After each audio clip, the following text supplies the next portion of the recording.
So fans got to see Venom: The Last Dance last night. I think it was the premiere yesterday, and there's been generally a lot of positive reviews. Going through the reviews, and mostly I could say these are on Twitter. These aren't on Rotten Tomatoes or anything like that. But most of what I see on Twitter is positive for this movie. I did manage to sneak out one bad review, so we're gonna go through a few reviews, kind of talk about it, kind of theorize what we could potentially see in Venom: The Last Dance, and kind of see what they're saying. So let's jump right into the video. I've seen Venom: The Last Dance, and it's the most cinematic, monumental Venom movie to date. Eddie Brock and Venom's dynamic is at its strongest in this one, and the stakes are so much higher. I had a lot of fun with this one. The final act is bonkers. So we're going to be seeing more of Eddie Brock and Venom's relationship, which is obviously something that they're hinting and teasing the whole time, is that kind of it's the end for them, maybe? This is just a funny one. I don't know if he actually saw it, heavy spoilers, but Venom: The Last Dance is the most Venom: The Last Dance movie of all time. A true Venom: The Last Dance. I give it 5 Venom: The Last Dances out of 5 Venom: The Last Dances. Just got out of seeing Venom: The Last Dance. Thank you so much, Sony. And let me tell you that you are not ready. So much heart, so much amazing action, and a brutal finale that had me in tears. P.S. You'll leave the theater buzzing about what's to come. So 2 things I want to talk about here. That's the second review that we've seen so far that talks about the finale and the final act being a big thing. And this one, he's saying he had him in tears.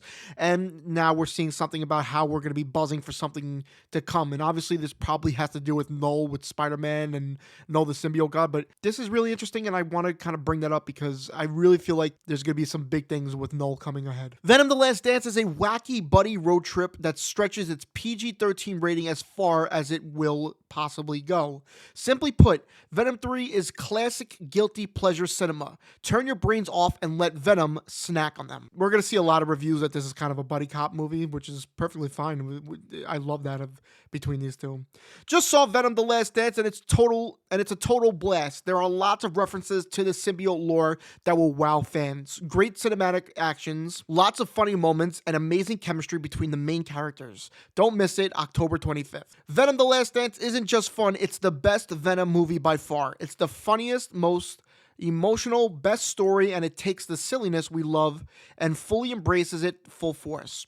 They do a lot of cool symbiote stuff, and we couldn't have gotten a better ending to this trilogy that also sets up more. Sony cooked, y'all. Again, we're seeing another one where, their dynamic is good. The ending is really good. It's, as somebody said before, bonkers, but it's supposedly really good, the final act. And that there's so much more to come. I think it's really exciting when, you're able to close a chapter on one book but open another. Venom: The Last Dance is the best of the Venom movies. The insanity has been ramped up significantly, but so has the heart. It's not perfect, but it's super entertaining, and there's a giant monster that chews people up and sprays blood out of the back of its head. Pretty nuts. Oh, okay, thank you. Venom: The Last Dance is brutal. The movie is the best of the trilogy. It's a beautiful send-off while also setting up what's to come. It's also got a heart, lots of it. Bring the tissues, but not because you'll be crying.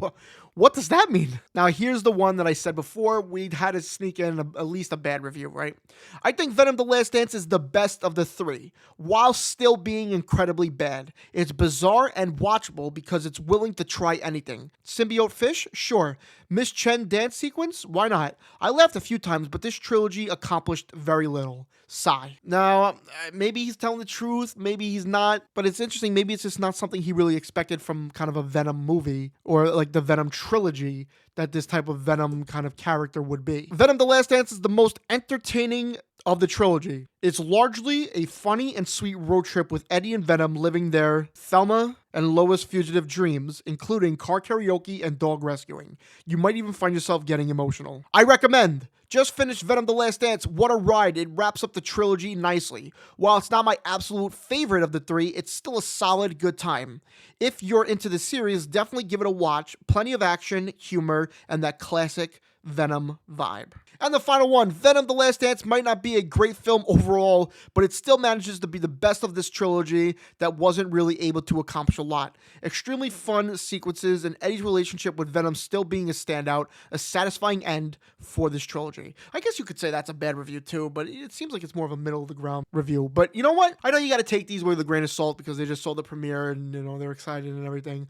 But I'm pretty excited to see this movie. I mean, I like the first Venom movies, Venom 1, Venom Let There Be Carnage. So I mean, I'm excited for Venom, and it seems like this, like they said, it's a great final act. It's got the humor, it's got the goriness, it's got a good buddy cop relationship, and it teases so much for the future. Let me know if you're going to see Venom: The Last Dance.